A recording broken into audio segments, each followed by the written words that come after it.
علیکم ورحمۃ اللہ وبرکاتہ۔ وعلیکم السلام ورحمۃ اللہ وبرکاتہ۔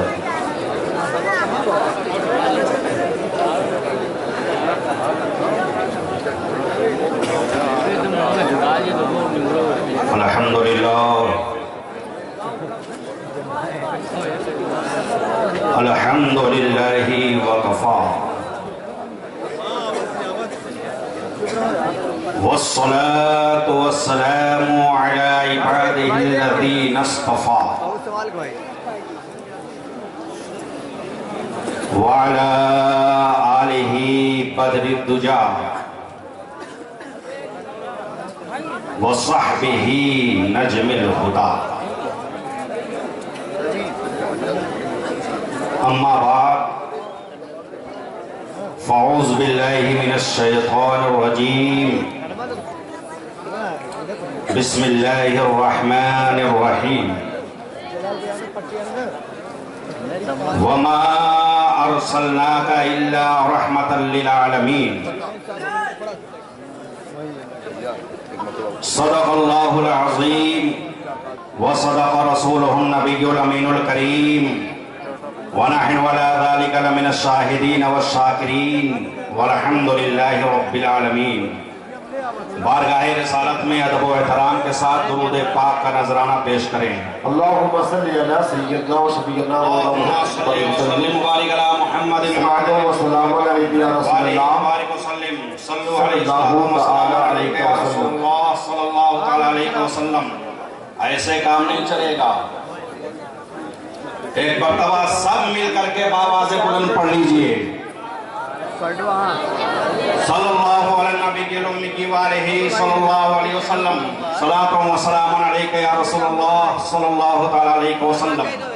حصول برکت کے لیے ایک مرتبہ اور بآواز بلند لبیک اللہم ربنا وسعدیک اللہم صلی وسلم وبارک علی محمد طب القلوب ودوائیہا وعافیت الابدان وشفائیہا ونور الابصار وضیائیہا والہ وصحبہ دائما ابدا۔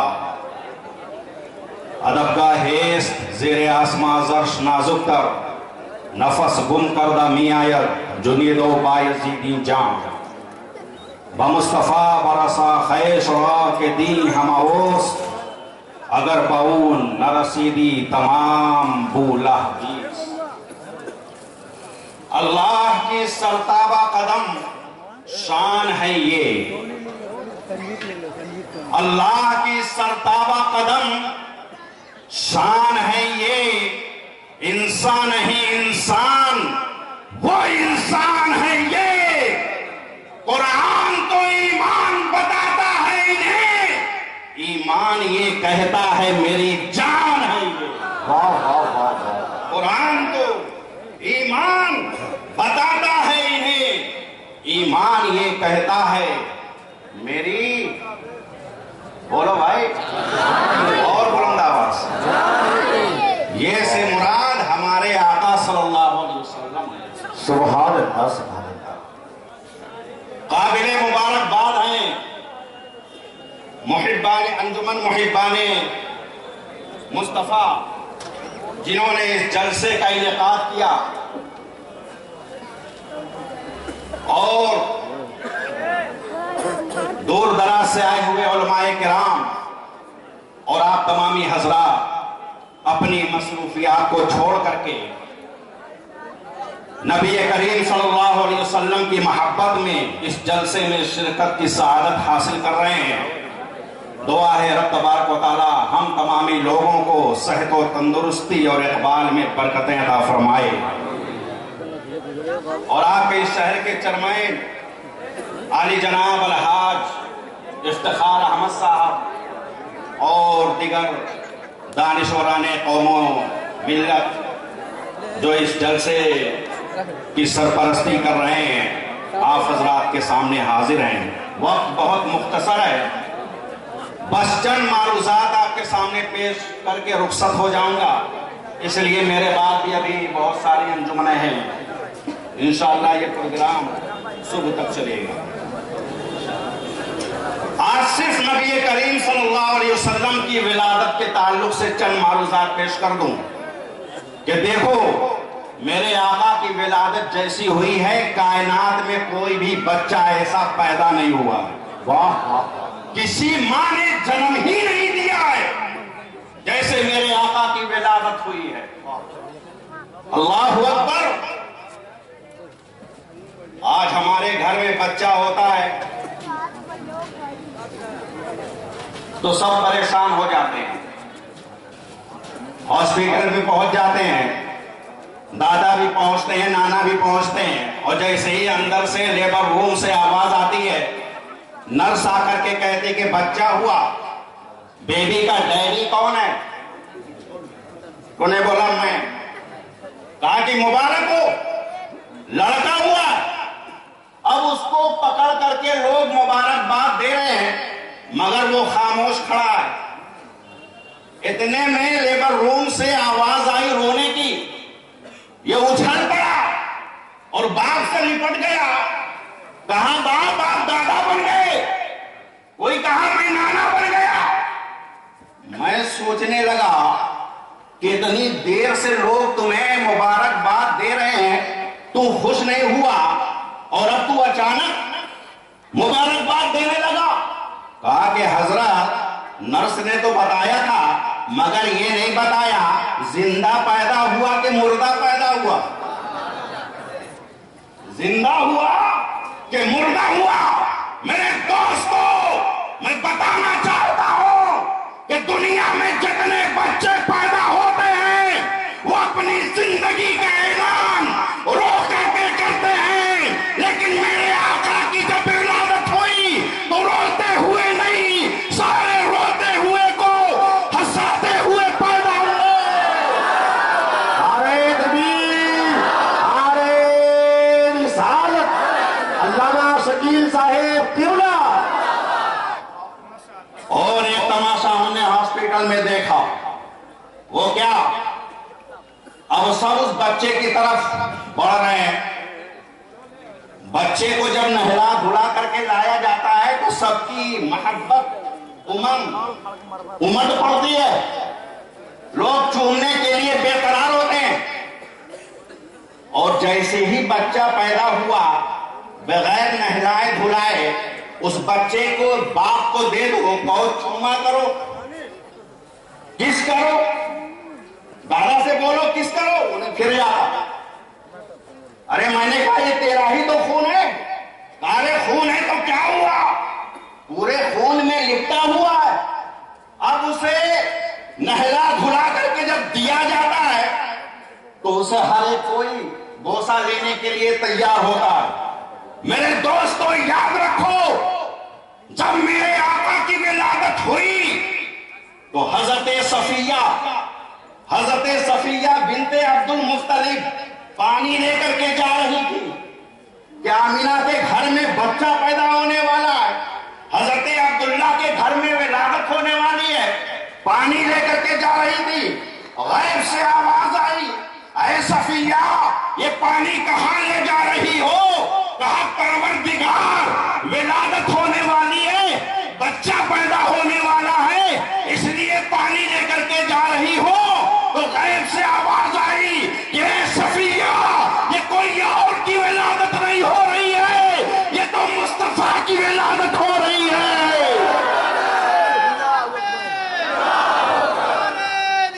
یا رسول اللہ، یہ مصطفیٰ کی ولادت ہو رہی ہے، یہ تو حوض کوثر سے نہا کر کے آ رہا ہے۔ یہ ہے میرے آقا کی ولادت۔ اور بچے پیدا ہوتے ہیں تو مادرزاد ننگے پیدا ہوتے ہیں، ننگے پیدا ہوتے ہیں، اسے کپڑے میں لپیٹا جاتا ہے۔ ابن عساکر کی حدیث ہے مواہب اللدنیہ کی کہ جب ہمارے تمہارے آقا پیدا ہوئے تو ریشم کے کپڑے میں لپٹے ہوئے پیدا ہو رہے۔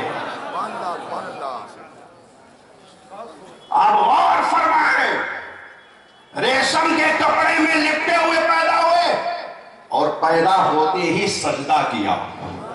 بولو سبحان اللہ، پیچھے والے بولو، جو کارگل کے بارڈر پہ بیٹھے وہ بھی بولیں، بولو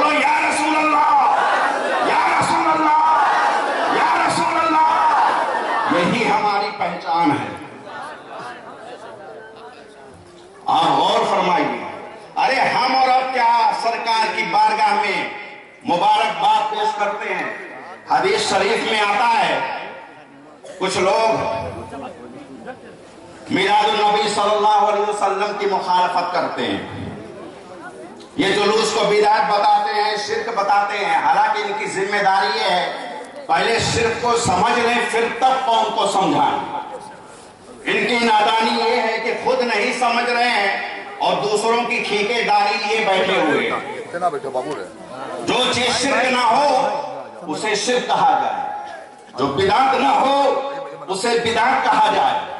آپ غور فرمائیے، حدیث شریف میں آتا ہے کہ جب آقا کائنات صلی اللہ علیہ وسلم کی ولادت ہوتی ہے تو یہ پورب اور پچھم کی ہوائیں جب چلتی تھی اور آپس میں ٹکراتی تھی تو ہوا کو پیغام دیتی تھی کہ خوش ہو جاؤ، خاتم النبیین آنے والے ہیں،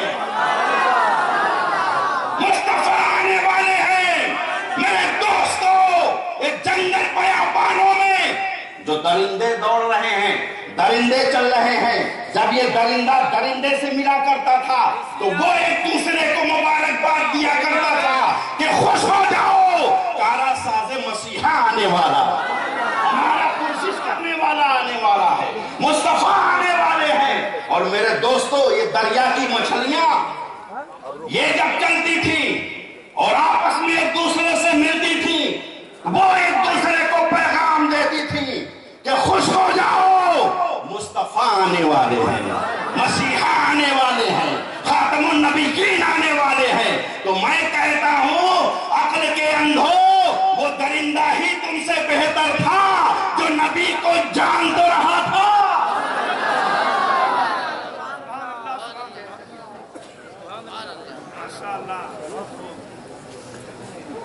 اور میرے دوستو، آج ہم میلاد النبی کو بھولے نہیں۔ بولو، یاد رکھتے ہو کہ نہیں یاد رکھتے ہو؟ جلوس کی شکل میں یاد رکھتے ہو؟ ارے مسلمانوں کو تو آزادی کے وقت اتنا ستایا گیا، اتنا مارا کاٹا گیا، اسے بھی بھول گیا، مگر میلاد نہیں بھولا، میلاد نہیں بھولا۔ میں نے تو ہسٹری میں پڑھا ہے کہ 65 سال پہلے شہر لاتور میں مسلمانوں کو اتنا کاٹا گیا کہ کنواں لاشوں سے بھر دیا گیا، مشکل سے 10-15 گھر وہاں بچے تھے، اور 65 سال کے بعد آج میں دیکھتا ہوں تو وہاں میجارٹی مسلمانوں کی ہے۔ ارے یہ کیا بات؟ وجہ یہ ہے میرے دوستو کہ ہم کو جو کاٹا جا رہا ہے وہ کس بات پر، پہلے اس پر توجہ دے لو۔ ہم کو اس لیے کاٹا جاتا ہے کہ ہم اللہ کو ایک مانتے ہیں۔ بولو، اللہ کو ایک مانتے ہو کہ نہیں؟ سب لوگ بولو، ہاں، اللہ کو ایک مانتے ہیں۔ یہی تو ہمارا جرم ہے۔ کسی کے باپ کا کچھ بگاڑے، کسی کی ماں بہن لے کر بھاگے، ارے ایک آدھ بھاگا ہوگا، سب تھوڑی بھاگے۔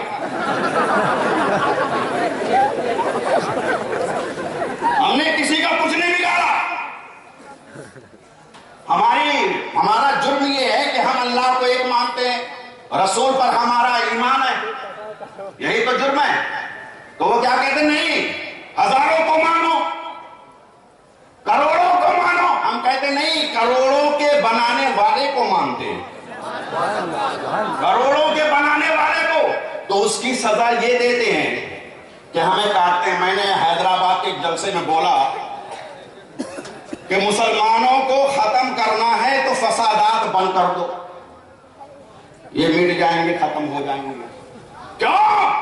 تم کاٹتے جاؤ گے، یہ بڑھتے جائیں گے۔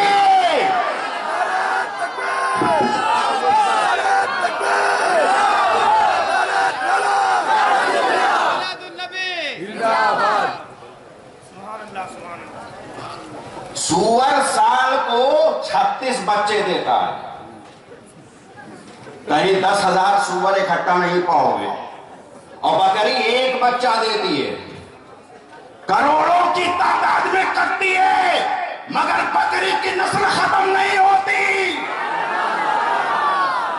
وہ اس لیے میرے دوستوں بکرا اللہ کے نام پہ کٹا، جو خدا کے نام پہ کٹتا ہے وہ بڑھتا چلا جاتا ہے۔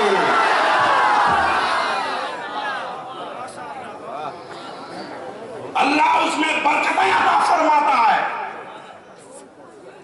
تو 65 سال پہلے ہم 6 کروڑ تھے، آج ہم 30 کروڑ ہیں۔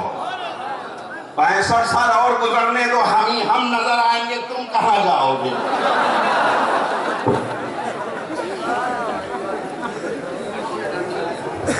اور کیا سب جوڑ کے بیٹھا۔ تو میرے آقا کی ولادت ہوئی، سجدہ کیا اور فرمایا رب حبلی امتی، رب حبلی امتی، اے رب میری امت میرے حوالے فرما، میری امت کو بخش دے، میری امت کو بخش دے۔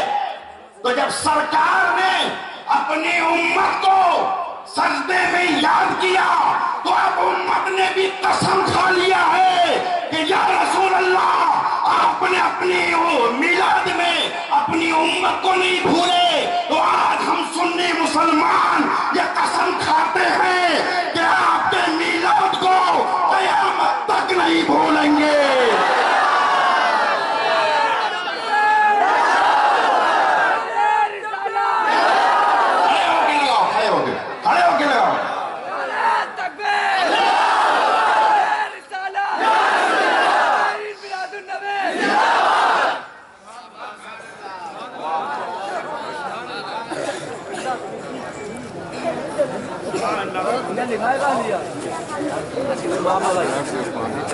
یہ جوہاری ہے کہ بربادی ہے؟ کملیش تیواری رسول کے صدقے میں ہو جائے گی اس کی بربادی۔ اس نے اپنی زندگی پر مہر لگا دیا ہے سرکار کی گستاخی کر کے۔ آج میں شہر کانڈا کی جانب سے اس کے بیان کی مذمت کرتا ہوں اور شدید مذمت کرتا ہوں، اور حکومت ہند سے یہ کہنا چاہتا ہوں کہ اس کی سزا کم از کم پھانسی کی ہو۔ بولو آپ اس پر تیار ہو کہ نہیں؟ ہاں، یہ پھانسی کی سزا بھی گستاخ رسول کے لیے چھوٹی ہے۔ یہ فروٹ بیچنے والوں کو میں مبارکباد کہتا ہوں، یہ ہمارے بھائی ہیں، مگر ہم نبی کے نام پر اپنا تن دے سکتے ہیں، اپنا من دے سکتے ہیں، اپنا دھن دے سکتے ہیں، مگر نبی کی گستاخی کو ہم برداشت نہیں کر سکتے۔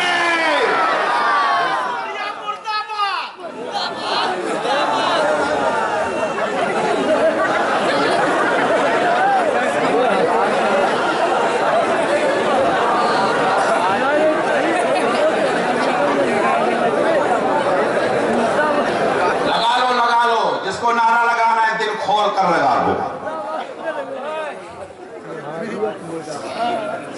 یہ سلمان رشدی جس نے ایک کتاب لکھی تھی شیطانی آیات، اس میں نبی کریم صلی اللہ علیہ وسلم کے تعلق سے بے شمار گستاخیاں کی۔ ان گستاخیوں کو یہودی مشنری، عیسائی مشنری، صہیونیت، دشمنان اسلام مل کر کے چھاپنے میں کامیاب ہو گئے۔ جب کتاب چھپی تو پوری دنیا میں ہنگامہ ہو گیا کہ اس کتاب پر بین لگایا جائے، اور جہاں اسلام ہے اور جہاں اسلام نہیں ہے وہاں بھی یہ بات طے ہو گئی کہ سلمان رشدی گستاخ رسول ہے، اس کی کتاب پر پابندی لگائی جائے۔ ہندوستان میں بھی اس کی کتاب پر پابندی لگائی گئی، پابندی لگی، وہ کتاب الحمدللہ اس ملک میں نہیں آ سکتی۔ اس بات پر ہم اس حکومت کا شکریہ ادا کرتے ہیں، مگر سنو، ایران والوں نے سلمان رشدی کو قتل کا فتویٰ دیا کہ سلمان رشدی گستاخ رسول ہے، جہاں وہ ملے اسے قتل کر دیا جائے۔ اس کا فتویٰ اس فقیر کی نگاہوں کے سامنے گزرا، مگر میں پوچھنا چاہتا ہوں اس شیطان سے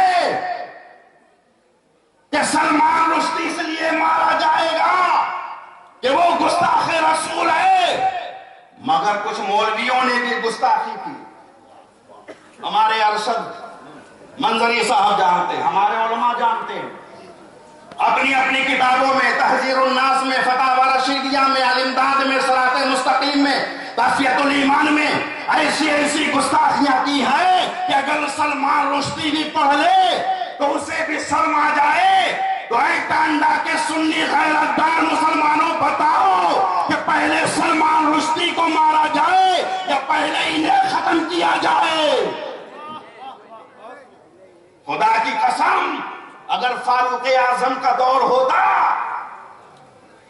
تو کوئی غدار گلی کوچے میں نظر نہ آتا، اور اگر کوئی امام احمد رضا جیسا مجاہد ہوتا تو کوئی گستاخ گلی کوچے میں جماعت کی شکل میں نظر نہ آتا۔ میرے دوستو، آج میں تمہیں یہ بتانا چاہتا ہوں کہ میرے آقا کی ولادت جیسی ہوئی ہے، کسی ماں نے ایسا بچہ جنم ہی نہیں دیا۔ ایسی بے مثل و بے مثال ولادت میرے آقا کی۔ اللہ اکبر۔ صحابہ کرام مدینہ منورہ میں اور ایک کنواں کھودا۔ کیا کھودا؟ ہاں، ہفتوں 15 دن کے بعد وہ کنواں جب کھود گیا تو اس میں سے پانی نکلا، اور جب اس پانی کو چکھا گیا، پیا گیا تو اتنا کھارا کہ جانور بھی نہ پیے۔ صحابہ کرام پریشان ہو گئے کہ ہفتے مہینے کی یہ محنت رائے گاہ چلی گئی، سر پر ہاتھ رکھ کر کے بیٹھ گئے کہ اللہ، اتنی محنت سے کنواں کھودا اور اس کا پانی ایسا کھارا۔ تو اس میں سے ایک صحابی کھڑے ہوئے، کہا چلو رسول کی بارگاہ میں۔ میرے دوستو، کنواں تو صحابہ نے کھودا، زمین تو اللہ کی تھی، پانی اللہ نے نکالا، تو اب اس میں رسول اللہ کا کیا کام؟ رسول کا کیا کام؟ مگر یاد رکھنا، صحابہ کرام کا یہ عقیدہ تھا کہ ہر مصیبت کے وقت میں وہ رسول کی بارگاہ میں جایا کرتے تھے، ہر پریشانی کے وقت میں وہ سرکار کو پکارتے تھے۔ آئے سرکار کی بارگاہ میں، کہا یا رسول اللہ، ہم نے محنت کیا، بڑی محنت کی، اور کنواں کھول کر کے پانی نکالا تو کھارا نکلا، تو سرکار نے بھی نہیں کہا کہ پھر میرے پاس کیوں آئے؟ جیسے تم ہو ویسے میں ہوں، تمہارے بھی 2 آنکھ، میرے بھی 2 آنکھ، تمہارے بھی 2 ہاتھ، ہمارے بھی 2 ہاتھ، تمہارے بھی 2 پاؤں، ہمارے بھی 2 پاؤں، مگر نہیں، سرکار نے یہ عقیدہ دے دیا۔ کہاں ہے میرے صحابیوں؟ چلو۔ آئے کنویں کے پاس، سرکار نے ایک پیالے میں پانی لیا اور پیا، منہ میں لیا، کلی کیا۔ حدیث پاک میں آتا ہے کہ وہ پانی اتنا شیریں ہو گیا، اتنا میٹھا ہو گیا کہ پورے مدینہ میں ایسا شیریں پانی نہیں تھا۔ یہ سرکار کے تھوک کا یہ عالم، سرکار کے تھوک کا یہ عالم۔ ارے جب سرکار کے تھوک کا مقابلہ نہیں کر سکتے ہو تو ذات کا مقابلہ کیا کرو گے؟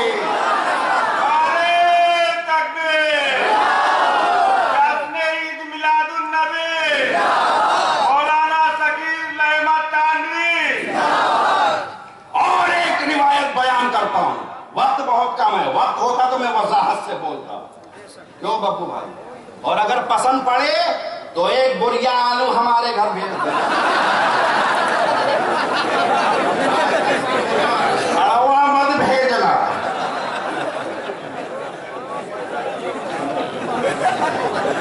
ایسا ایسا انعام رکھا ہے کہ ہندوستان میں بھی آپ نے نہ سنا ہو۔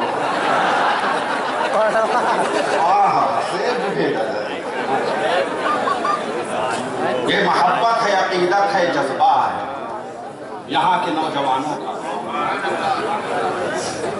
رب تبارک و تعالیٰ ان اراکین کمیٹی کے جذبات کو اپنے سرکار کی ولادت کے صدقے میں قبول فرمائے، بولو آمین۔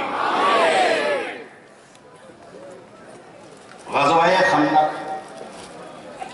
اس موقع پر صحابہ کرام خندق کھود رہے تھے۔ کیا کھود رہے تھے؟ سب لوگ بولو۔ ہاں، خندق کھود رہے تھے اور بھوک سے نڈھال ہو گئے تھے۔ 3 دن سے نہ کھانا ملا نہ پانی ملا، لاغری، کمزوری، ویکنیس، نڈھال ہو گئے۔ تو صحابہ کرام سرکار کی بارگاہ میں حاضر ہوئے، کہا یا رسول اللہ کھانے کو کچھ نہیں مل رہا، دیکھیے پیٹ ایک ایک پتھر بندھے ہوئے۔ تو سرکار نے جب اپنے کرتے کو ہٹایا تو 2 پتھر بندھے ہوئے تھے۔ صحابہ نے سوچا کہ اب سرکار سے تو کچھ عرض کرنا ہی نہیں ہے، یہ تو میرے آقا ہیں۔ ایک روایت میں آتا ہے، روایتیں مختلف ہیں، بس مختصر میں سن لو، 13,000 صحابہ تھے۔ کتنے تھے؟ 13,000 صحابہ۔ تو حضرت جابر نے سرکار کے رخسار مبارک پر بھوک کے آثار دیکھے، بتقاضۂ بشری بھوک کے آثار دیکھے۔ اس کے بعد حضرت جابر گئے اپنے گھر اور اپنی بیوی ام سلیم سے کہا کچھ کھانے کو ہے؟ کہا میرے سردار ایک مٹھی جو تھوڑا سا گوشت ہے، بمشکل ایک آدمی کھا سکتا ہے۔ حضرت جابر نے کہا بیگم فکر مت کرو، میں سرکار کی دعوت دے دیتا ہوں۔ جب جانے لگے تو ام سلیم نے کہا کہ میرے سردار آپ جا تو رہے ہو مگر سرکار تنہا نہیں آئیں گے، ان کے ساتھ بہت سارے صحابہ ہیں، ایسا کرنا آپ کے کان میں ان کی دعوت دے دینا۔ بولو سبحان اللہ، اور بلند آواز سے۔ وہ آئے، سرکار سے کہا حضور آپ کی بارگاہ میں میں کچھ معروضہ پیش کرنا چاہتا ہوں۔ کہا ٹھیک ہے بولو۔ کہا سرکار تھوڑا سائیڈ میں تشریف لائیں۔ سرکار آئے کنارے، کہا حضور یا رسول اللہ ہمارے گھر میں آپ کی دعوت ہے۔ اتنا کہا تو سرکار ایک ٹیلے پر کھڑے ہو گئے اور کہا اے میرے صحابیوں قریب آ جاؤ۔ صحابہ نے سمجھا کہ شاید کوئی وحی نازل ہو رہی ہے، سارے صحابہ قریب ہوئے، کہا چلو تم سب کی جابر کے گھر میں دعوت ہے، جابر کے گھر میں تم سب کی دعوت ہے، چلو۔ حضرت جابر کے پاؤں کے نیچے کی زمین کھسک گئی۔ کہا یا اللہ میں تو دعوت سرکار کی دیا اور سرکار نے سارے صحابہ کی دعوت دے دی۔ بھاگے ہوئے گھر میں آئے، کہا بڑا غضب ہو گیا ام سلیم، میں نے سرکار کی دعوت دی، سرکار نے سارے صحابہ کو بلا لیا۔ وہ صحابیہ نے جواب دیا کہ اے میرے سردار ہمارا کام تھا رسول کو کھلانا اور یہ رسول کا کام ہے کہ وہ سارے صحابہ کو کھلائیں۔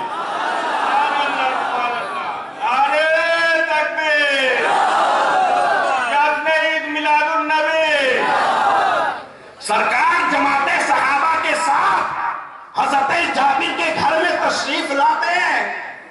کہا جابر کھانا تیار ہو گیا؟ کہا یا رسول اللہ میرا ہوش ٹھکانے نہیں ہے، کھانا کہاں سے تیار ہو گیا؟ کہا اچھا جو ہے لے آؤ، جو ہے لے آؤ۔ لے کر کے آئے ایک مٹھی جو اور تھوڑا سا گوشت۔ سرکار نے اس میں اپنا تھوک مبارک ڈال دیا، اس میں اپنا لعاب دہن ڈال دیا، اور اس کے بعد سرکار نے فرمایا محلے پاس پڑوس کی ساری عورتوں کو بلا لو، وہ پکاتے جائیں اور صحابہ کو کھلاتے جائیں۔ ایسا ہی کیا گیا عورتیں پکاتی جا رہی، صحابہ کھاتے جا رہے، پورا دن کھانا کھلایا۔ تو میں بتانا یہ چاہتا ہوں کہ جب میرے سرکار کے تھوک میں یہ برکت ہے تو سرکار کی ذات کا عالم کیا ہوگا؟ سرکار کی ذات کا عالم کیا ہوگا؟ آج ان کے اجتماع میں جگہ جگہ لکھا رہتا ہے تھوکنے سے بیماری پھیلتی ہے۔ تھوکنا منع ہے، تھوکنے سے بیماری پھیلتی ہے، بیماری پھیلتی ہے۔ یہ تمہارا تھوک ہے جس سے بیماری پھیلتی ہے، یہ میرے رسول کا تھوک مبارک ہے جس سے شفا عطا ہوتا ہے۔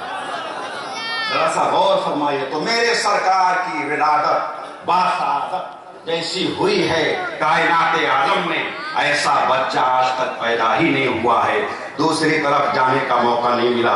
جتنی باتیں عرض کر چکا ہوں، اگر اسی کو آپ نے اچھی طرح سے سمجھ لیا تو یہ آج کے لیے بہت ہے۔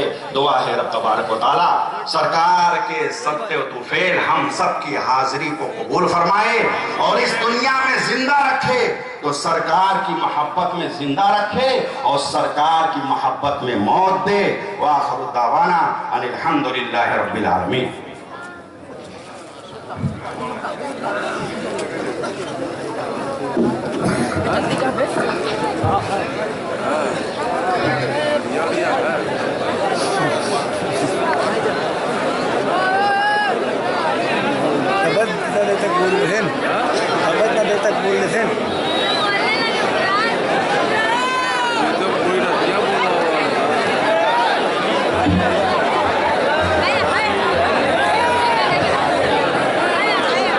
ابتدائے عشق ہے روتا ہے کیا؟